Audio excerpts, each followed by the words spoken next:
Yeah, so you just wear shoes, that's cool. Hello. Can you hear me? I can hear you. Nice. How you guys doing? Let me see if I can turn my video on. There we go. How's it look? You look a little dark with the light behind you, but... Yeah, let me see if here, I'll switch locations real quick. There. How's that? Is that better? Oh, yeah. Okay. How you guys doing? Good. How are you? Can you hear us okay? No, I was gonna say. So where are you guys from? What class is this? You gotta give me some details. You guys, what class is this? A little louder. Wow. Worldviews. That's good. And where are you guys from? Lloyd, Wisconsin. So we're in Wisconsin. Wisconsin. I like it. Good. Yeah, this is our Worldviews class. These are all juniors and seniors. So some of them are counting down the days to graduation. Ooh. So that means they're probably not turning in the homework, right? It usually gets towards the end of the year and people just, at least that was me. I was kind of like, all right, I'm ready to go. No, we just have squirt guns in class. Man, I need to take that class. That sounds fun. I'm a fun teacher. Yes. Your graduation depends on that. So. That's Well, good. Jefferson, tell us first about just about yourself in general. I mean, we've seen you in the video and some of the other videos on your site. Tell us about you. Okay, a little bit about me. That's a good question. I was born June 12th, 1989, so I'm 22 years old. I graduated college last year with a degree in politics and government. I was hoping to be first a lawyer, and then I didn't want to do that once they told me how much schooling you have to take, because I'm not that big of a fan of school. And then I was going to be a teacher, and then that didn't really work out either. And so I worked at a middle school as an athletic director, and then kind of the YouTube thing happened, and I'm kind of just trying to figure all that out. So that was that. I started following Jesus at 19, so only about 3 or 4 years ago, and I haven't been the same since. So it's been a fun ride. So, how do you explain this video? Just like took off. Yeah, just a little. Yeah. Did that catch you by surprise? Was that your purpose, or? Yeah, I mean, it caught me off totally by surprise because, like, once it took off, I got a bunch of interview requests and stuff like that, and they were always like, what was the production value and how much did it cost and how many people were on your team? And I was like, well, really, it was just kind of me and my best friend who's really good at video, and we just put together a video for $0 and put it on YouTube, and I thought I'd get like 3 views, and it was like 1 million times that. Wow. Literally. So you have experience in government, or at least you've taken classes in that. Yeah. So you're an athletic director, so you and I already have a bond. I also teach government and current events here, which kind of is a good segue to the video that you put out. Because you mentioned, one of the things you mentioned is Christian does not equal Republican. Yeah. I don't know if I got the hand gestures right there. And words don't just pop up when I talk. But can you elaborate on that? Yeah, that's a really good question. It does seem like, if you have to be around, especially by the very hyper Republican type people anyway. So when I made that statement, there was no political statement in it from me. It was really an idolatry statement. Now what I mean by that is anyone in their life elevates something to ultimate. We all have one thing we worship, we all have one thing we elevate, we all have one thing we get our satisfaction and our worth from, and that should be Jesus, and that should be His grace. But what happens is because we're sinful and because we have a proclivity to do something else, we put other things in that place, and one of the common ones, I think, in American Christianity is politics. We put Republican, we put our political views above whether or not the person's been saved by Jesus. And that really upsets me and really bothers me, especially because I think the Republican religious right actually gets it wrong a lot of times in regards to the worldview and the paradigm of the Scriptures. Now, would I probably vote Republican? I probably would. Like, my values line up closest with that. But that's just a side note. But I think they elevate that too much, and when you do that, I don't think Jesus is a fan of anything being elevated above him. So I could have said the same thing with Democrats, and it still would have been the same thing. I just think a lot of times Republicans is the one most associated with him, so I thought I'd use that one. And on that vein, I think some of the mistake is that there are some important issues, whether it's the marriage issue or abortion. Yeah. Do you think, I think as Christians there are stances that we need to take, but do you think that even those good stances can be elevated to an unhealthy, idolatrous level?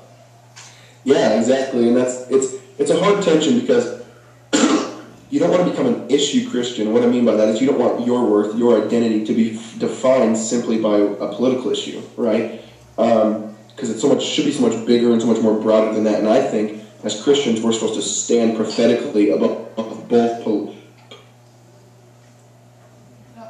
political streams. And I think we're supposed to say, hey, you have some good things over here, and you have some good things over here. But we are prophetically standing above because our kingdom is not of this world. But that's also a tough tension I'm still trying to grow and figure out because of abortion, for example. I mean, I strongly want to stand up for those who can't stand up for themselves because that's what the scriptures call us to do. So how do I do that while not becoming just some big, political activist, So the video itself. Yeah. We love Jesus, but not religion. And we watched the video here, but we also read some of the critiques of that. There's just a few. Yeah. We specifically looked at Kevin DeYoung's, and I know you've read that, at least he mentioned that on his blog. Looking back, is there anything that you would have changed if you were to do it again? Would you change some of the wordings, or would you still stick with religion bad, Jesus is better than that? Yeah. No, I've obviously thought about that a lot, right? Because I almost wanted to die and crawl in a hole after the first week of the video being out. But that's a tough question. I think some of me says yes, I would want to change a little, simply because I think some people just shut off the minute they heard some of my language and some of my semantics that I was using, and so that bothered me because I want them to actually hear the true heart of the message. But part of me wouldn't change that much either, because the ambiguity in my word and the kind of the loadedness of the word is also what made it get as many views as it did, which then made people start looking and pursuing Jesus. So it's a tough tension for me. Now, I do want to say I purposely was ambiguous with the word religion. I didn't have any adjectives with it. I didn't say if it was good religion or bad religion like the scriptures usually say, whether good religion in Colossians bad religion in Colossians or good religion in James. I purposely was doing that because art, by nature, you want it to be a little fuzzy with enough truth in it so then it gets people to pursue what you want them to pursue. Now, did I do that perfectly? Maybe not. But I also wanted to capitalize on the fact that the word religion, when you say that out in America, it means 1,000 different things to 1,000 different people. And that's what I wanted to show partially in the video, is that we need to get back to Jesus, because that's a little easier to define, a little bit easier to nail down than the word religion. Because in Seattle, where I'm from, when you say the word religion, people think hates gays, can't have tattoos, can't drink beer. And that's just not the essence of the scriptures. And so I wanted to juxtapose them in a way where people would say, oh, I've never thought about it like that. And a lot of people give me flack, like, well, okay, you can do that, but religion, that's not the dictionary definition of religion, right? And my response back is, well, how about you go around using the dictionary definition of gay and see how well that goes for you? Because that's not the definition. The definition we use today is not the dictionary definition. And so I think a lot of it came down between the battle between street definition and dictionary definition, and it was kind of just semantics at the end. Well, I consider myself an expert in street language. I want to talk more about some of the criticism and just how you handle that. But before that, obviously the most important thing we want to talk about is Jesus. So you mentioned that you really started living for the Lord when you were 19. Take us on your spiritual journey. What did God bring into your life that made you realize you need to be walking for Him, living for Him, and serving Him? Yeah, good question. So when I was growing up, I grew up with a single mom, poor upbringing, welfare, Section 8 and all that. And my mom, I think because of that, wanted me to be a good Christian kid. I don't know. So we went to church, but not... So I wasn't a church kid, but I had enough church where I knew all the rituals, regulations. I could sing, Abraham had many sons, I could sing all the songs. And I could, I knew the rituals, and, I knew the felt board. So I had that, and all it did is make me some religious, bigoted Pharisee, because by the time I was in high school, I was the kid that said, hey, I don't drink, I don't smoke, I don't have sex, so I'm better than you, right? You're going to hell, right? Now, I'd never say that, because we never want to look that bigoted, but it's what was in my heart and it was in my mind. But then in high school, to be honest, pretty much the world got way more attractive than me white-knuckling, trying to be moral, and so I gave in. And I was like, yeah, whatever, screw it, I'll take the world because that seems way better. So, and that led me all the way to freshman year of college where I was just headlong into the more prodigal son lifestyle. And what I learned from those 19 years is that religion doesn't work. Trying to be good, trying to earn God, trying to be moral in hopes that God would like you doesn't work. And then rebellion doesn't work either, where going and living in licentiousness and all that doesn't work also. And so it was at 19 years old where God showed me both are enemies of him, trying to earn him, and then also trying to just say, screw you, God, see you later. They both are wrong. And it was through that God said, hey, I really do love you right where you're at. I've already pursued you, even though you've lived that lifestyle. And I would say that's actually what initially changed me, is I realized that he actually pursued me even amidst my filth and my sin. I didn't have to do anything to clean up. I didn't have to do anything to get better. But already before that, 2,000 years before that, he already said, hey, I want Jeff. I'm going to go get him, and I'm going to go pay for his sin. Now, when I understood that type of love, it's what I've been searching for my whole life anyways, in both religion and rebellion. So I said, hey, I'm in. I like it. And so it hasn't been easy, but that's where I've been. So what advice would you give to these guys here? We're talking 16, 17, 18, right around the time where God was working in your life, to some of these guys who may be in the same position. The world just seems so much more attractive. We're in our little Christian school where sometimes that Pharisee mentality can be inadvertently bred and grown. Yeah. What advice do you give to these guys who might be in that same position? Yeah. Well, to some degree, not totally, but to some degree, I praise God that he threw me into the world, because what it did is it allowed me to stop playing the game. Because if he wouldn't have thrown me in there, I probably would have gone 50, 60, 70 years until my deathbed, where I thought I was a Christian, but I was really just doing a bunch of Pharisee, legalistic crap. And so I do thank him a little that he put me in a position where I had to say, okay, I really obviously don't believe this, right? Rather than me just saying, oh, hey, I'm good, right? Because I memorized 3 Bible verses, That's way more dangerous to be in than the world lifestyle. And you can see that in the prodigal son story, because the prodigal son comes home, but the older brother is still outside, hasn't come in yet. So it's way harder to get the religious person to trust in Jesus, because they go, hey, I'm good to go, right? So I would say to the high schoolers, first of all, I would say, you just got to understand that he loves you right now, and he's better than all those things. That's the biggest thing I learned too, is I thought God was just some big fat buzzkill, Like, oh, I can't have any fun anymore, right? But the cool thing about God is that he's the God of fun, he's the God of pleasure. And so when you understand those things in its context, he's actually bringing you into joy, not trying to take it from you. And when I learned that, I stopped kind of running after the toilet water, because I had perfect water, and I realized that was him. Let's talk about some of the criticism that you've received. I don't want to get specific about it, but more, how did you handle that? Because you're a young guy, you're a single guy, fresh out of college, and you make this video, and all of a sudden it takes the world by storm, and you've got the higher echelon of theologians all of a sudden picking apart your every word. How do you deal with that? Yeah, I got blasted, and it was awesome. Yeah, it was really difficult. Like, if I could just be honest, I would say really difficult. I didn't say this on all the news outlets, but I was, depressed for the first week. I wanted to delete all my poems. I wanted to never make another poem again. I thought I sucked at life and I didn't want to come out of the house. It was hard. It was really hard because what something like this did is it showed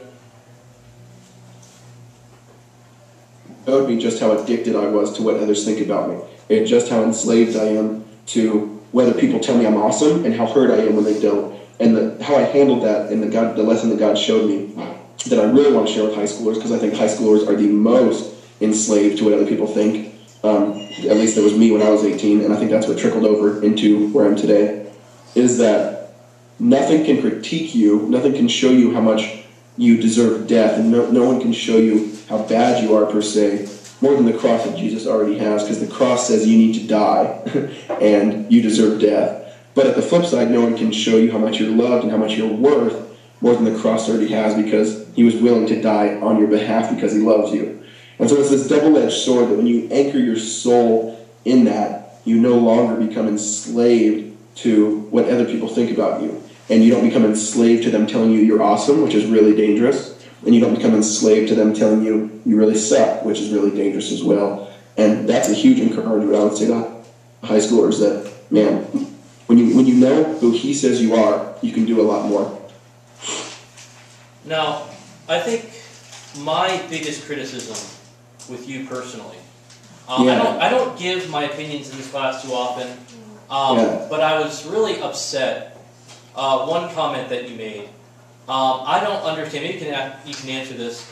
I don't understand how a Christian can say he loves Jesus on one hand and then say he's a Yankees fan on the other side. Could you explain that? I'm confused.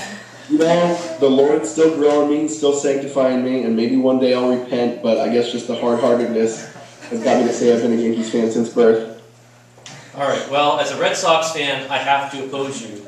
As a brother, I love you, but as a sports fan, because I'm a huge sports fan, I can't stand. Did you see the comment I put up a couple days ago? Is that the one you're talking about, where I yes. hung out with food? Well, tell us what happened, because I don't think these guys probably follow much on Twitter, because you guys are Twitter. Yes, what happened is I was at the Tacoma Rainiers game, which is the AAA affiliate of the Seattle Mariners, so it's one step below the Mariners. And obviously the Mariners big. It's one of the biggest rivals is the Yankees. And I was speaking after the game, so they brought me on during the game to be like the fan of the day or whatever, and just say what I'm doing there and all that. And so she just asked me some fun questions like, hey, what are you doing? Who's your favorite baseball player? And she goes, hey, who's your favorite baseball team? And I was like, well, I don't really want to tell you because no one will come watch me speak after if I'm honest. And she goes, no, it's okay, you can say it. I was like, okay, well, my favorite team is the New York Yankees. And all of a sudden, 3,000 people just completely booed me. And not just for like 2 seconds, but like booed for like 20 seconds. And it was just really awkward. And I was like, okay, see you guys later.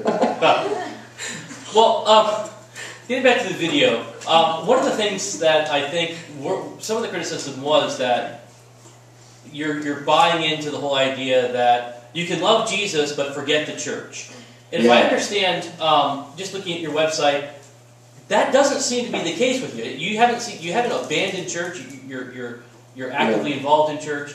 So tell us, clarify that for us. Yeah, so that was probably the hardest critique because it missed my heart so much, you know. And I even say in the video, I love the church, right. And so I was a little thrown off when I started getting that critique because I thought I clarified myself, but apparently not enough. Because there is this weird animal among the young generation where they're like, hey, I love Jesus, but, you know, screw the church, they're stupid, or they're hypocritical, or, you know, my favorite thing when people say, hey, I don't like the church because they're hypocrites, is I always say, well, surely you're not saying you aren't, right? I mean, surely you're not saying that you're some upper echelon man outside of the church that's better than everyone, because then you're actually doing exactly what you say you don't like. But just a side note for all you students. But I love the church, and I wouldn't be who I am today without the church, without accountability, without community. Now, what I wanted to attack a little bit is the fact that we have made church a brick building with a cross on top, right? But church is the people of God, the community of God, living with one another, being the body and helping each other out with their different gifts. And so loving Jesus without loving the church is like going to, you know, a husband and saying, hey, bro, I really like you, but your wife's an idiot and she's ugly. You know, it's like no husband's going to be like, oh, cool, thank you so much, right? You know, and in fact, he probably has a right to punch you in the face. And so how much does that scare me when we talk about God's bride wrong, right? Because if the eternal God of the universe, who's jealous for his bride and passionate about his wife, we need to be careful how we speak about the church. Now, do we need to call some things out that maybe aren't the real church, the real Christians? Yes. But we got to be really careful how we talk about Jesus' bride, because it just won't go well for us if we think about her nicely, right? And then also the last thing I'd say is you need the church to have a better picture of Jesus, because the scriptures say that the church is the body of God. And so if you want a picture of who Jesus is, look at the body, right? It's like me saying, trying to just be Jesus is like saying, or just one pastor or one podcast, is like saying, hey, let's look at the person's toe, and hopefully we can get a really good picture of who they are, right? Like, that's stupid, especially if they have an ugly toe, right? And so you, it just doesn't work. And so you have to see the whole body for who it is. And so I love the church, and I pray that no one would ever hear that I don't in my stuff. Tell us a little bit more about your church, how your church has affected your spiritual walk. Yeah. So my church has been a huge blessing. And now I was at one at college that was also really helpful. I was there for a couple of years and did an internship with the pastor. That was helpful. But the church I'm at now has been really a blessing, especially amidst this craze that we've been talking about. They've helped pray for me. They've prayed over me. They've provided covering and spiritual encouragement, and that's what the church is for. Is the example I use is, us trying to live without the church when something bad happens is like a lone ranger tree coming with a storm, right? So when a storm comes, the tree just gets dominated. It just gets blown over, and then that's it, right? But when there's 100 trees and a storm comes, they take it together and they spread the pain, and then they come back up together, right? And that's the true picture of the church, is that you can take pain, you can take all that stuff together, and you can be broken together, and you can confess sin together. And that's where I started to finally see the true nature of how awesome Jesus is, was with a community of people where I could say, hey, I'm struggling with this today. Hey, I'm messed up here today. So, because it's not church when you just go to a bunch of Christians and say, hey, I'm really awesome today, right? Admitting sin, confessing sin, repenting of sin, getting prayed over, all that. That is the blessing of church that I found, and that I hope that everyone else would too. Do you have time to stick around for a couple of questions from these guys?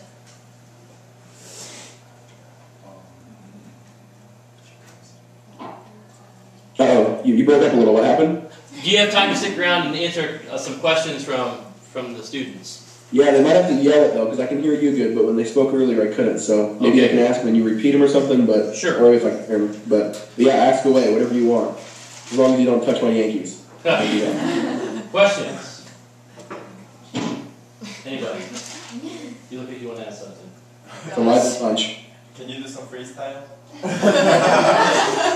What do you say? Aiden wants to know if you could do some freestyle. I wish I could, but it's a little too early over here on the West Coast for that. I still need my cup of coffee before I can do that. Mr. Thompson, you received some criticism. What was the best thing that happened? Mr. Trunilli is our principal. You can't see him in the camera. But he asked, what is the best thing that happened with this video? We talked about some of the criticism. What were some of the highlights that you received or you were blessed with through this? Like, what have been some of the highlights just from kind of the last couple months in general? Right. Some of the highlights, I would just say, God just revealing himself in different ways, because whenever you hit a new season of life, God wants to show you different lessons and different things. And now I already kind of showed you how he's been growing me, and I showed you the painful part, but what's cool about that is that you get closer to him, right? Through the pain and through the hardship, he reveals the part in your heart that he exposes, and that when you repent of, you get closer to him. So I would say that's a huge blessing the last couple of months. And also, really the biggest blessing is I've been able to meet some of my heroes in the faith, and some of my most favorite pastors and theologians. And I'm only 22, and so I feel like a kid in a candy store, right? When these people call me and email me, and their books on my nightstand, I feel like I almost faint or pee myself every time, and then it gets really awkward, right? So, but I love them, and it's really cool to be able to have these people reach out. And so I'd say that's my highlight, is just some of the people who have been huge in my spiritual walk. So for example, I'll share one. Timothy Keller, I don't know if you've heard of him. We've talked about But he wrote a book, Prodigal God, which is actually the book I read that sparked right after I was done writing the poem. So I read that book and then wrote the poem after that. And he didn't know who I was, he didn't whatever, but he reached out after the craziness happened. And I remember I was on the phone and I was like, hello? And that's pretty much all I said because I was so tongue-tied. But it was that was probably a fun part too, I would say. And also being able to travel. I've been able to go to New York, Florida, whatever, and all that. So it's fun. Now, I'm jealous because you were at the Together for the Gospel conference. Oh, that conference was awesome. And you're sitting on a panel discussion with Carl Trueman, Russell Moore, and others that are just, I mean, these theological heavyweights that... Were you intimidated by that? How'd you get through that? Oh, yeah. I even said that because, so Russell Moore, he reached out big time, right? So he reached out big time, asked me to be on the panel. And then he told me who else was on the panel, and I was like, I read all these guys' books. What am I supposed to say, right? What am I supposed to do? And then, of course, I get on the panel, and everyone's, like, dressed up, and I'm, like, wearing Vans and jeans, and I'm just like, oh, terrible, typical, right? But it was really fun, and I was really intimidated, and so I speak as little as possible. Yeah, it's kind of just one of those ones where, like, you love it, and then you're scared, you're nervous, and so I'm just trying to enjoy the ride. And that was actually one of the highlights, is Russell Moore and Josh Harris and stuff. Those are really nice guys. And what's cool is they really are who they say they are. Like, the face they put out in public is the same face they live in private, and that was really humbling to see. Awesome. Any other questions? Noah? If you could accomplish one thing with your video, what would your main accomplishment be that you would want to happen? If you could accomplish one thing with your video, what would that one thing be? Ooh, that's a good question. That's also a very difficult question. You might have stumped me. Let me see. I think... So my hope... Here's my hope. With all the poem videos I do, the one accomplishment that makes me keep going is the emails I get from people who say, specifically this strain of thought, where they say, hey, I felt unloved. I felt I wasn't good enough. I felt like I had to do a bunch of stuff for him, but through your videos, I saw that he loves me right now, and I want to get closer to him. No one ever says, hey, that he loves me right now. I can just keep saying. The emails that get sent to me that say, hey, through your videos, I understood that, even though I've been raped, I can be healed. Even though I've had an abortion, God loves me. Those emails, usually I tear up on, but that's my hope. Any other questions? I didn't write them to get a lot of views. I didn't to get, fame or whatever. But when that happens, that's huge to me. Another question. What are your plans for the future? I mean, you're a young guy. You've got your whole life ahead of you. What are your plans? Yeah, no, that's a good question. My roommate always makes fun of me on this question because I get it asked all the time. And I'm just like, start sweating at the palms because I have no idea. My personality is the guy who doesn't even know what he's going to eat 2 hours from now. So I really struggle with what I'm going to do in the future.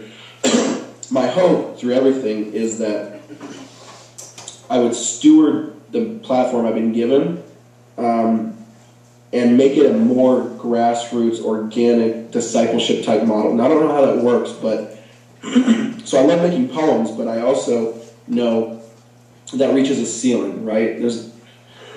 Geez, I need to get some water. But it reaches a ceiling where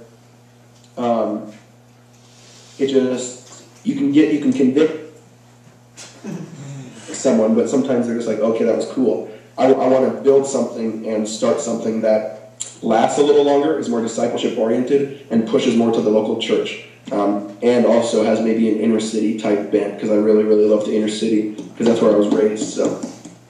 Well, you should come to my church then. We're right in the inner city here, or Illinois. Let's do it. Any other questions? You said he didn't put any adjectives with religion, you didn't put whether it was good or bad. Now, do you think that made people think that you don't need religion at all? And instead of just clarifying you need the right religion? Heather asked if, because you didn't add any adjectives to the word religion, are people coming away with the idea that you don't need any religion at all, period? Yeah, Heather, great question. I would say, yeah, I think some people did come away with that. I think I have to admit that when your video gets 20 million views, not everyone's going to hear exactly what you wanted to communicate. So yeah, I do think some people came away with that. Now again, it comes down to what did I mean? Did I mean, when I said religion, did I mean moral, behavioral effort to earn God, or did I mean the institution and some of the good traditions and rituals? Now obviously I meant the first one, not the second one. And so I tried to weed that out in the poem, which is why I talk about, religion says do, Jesus says done. More about effort rather than the traditions. But yeah, I think some people still walked away with that, and that was hard for me to get those emails as well. Do you regret doing that? Like, do you regret not? Do you have regrets about that? She asked in response. No, I wouldn't go as far to say that. I think the juxtaposition of religion with Jesus, I'm really strongly passionate about, because I think too many times people think they're the same, or they think, like the hypocrisy and the, how do I say this? So a lot of times the reasons people hate Jesus is the same reasons that Jesus hated the Pharisees. And so that's what I wanted to juxtapose and say, I'm sorry, but I think you missed it, And that's what God showed me. Because when your video gets 20 million views, it's going to be used by a bajillion people for a bajillion different, paradigms and platforms and opinions, right? So my video got taken to say things it didn't all across the board, and that was really hard. But what God showed me, he said, okay, Jeff, who did I want you to write it for? And then also, did it reach them? And if it did, you have to just let it do what it did. And so I looked back and through emails and through prayer, and I realized that, man, I wrote it for the people that when I say religion, they think hates gays, they think God doesn't love me, they think I'm not good enough, they think I'm too dirty, and I just have to believe that through the video, those were the people that were impacted, and it's sad to say, but the people who critique me the most were the theologians and the Christians and all that. So in that it was hard, but I think God said, hey, who's your audience, and are you hitting your audience?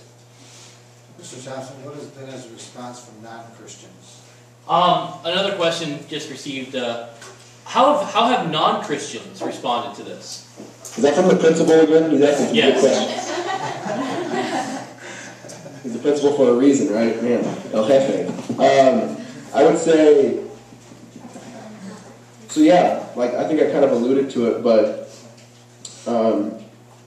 the hardest part about the critique was that the Christians were the meanest ones. The Christians were the most vitriol ones, right?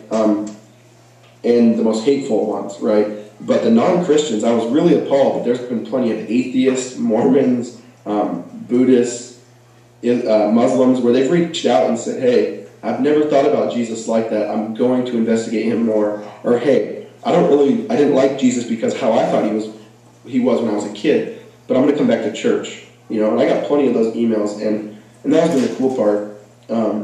And again, that's what I wrote it for. I was trying to write for those people on the fringe, right? Those people right on the outskirts. And so I would say non-Christians overwhelmingly emailed me or poured out to me that, hey, Jesus is full of grace, and I'm going to go back to church. And I only got a handful of ones from non-Christians who said, oh, hey, good video. I don't like the church either, So I got a handful of those, but I got hundreds of ones that said, hey, I'm going back to church.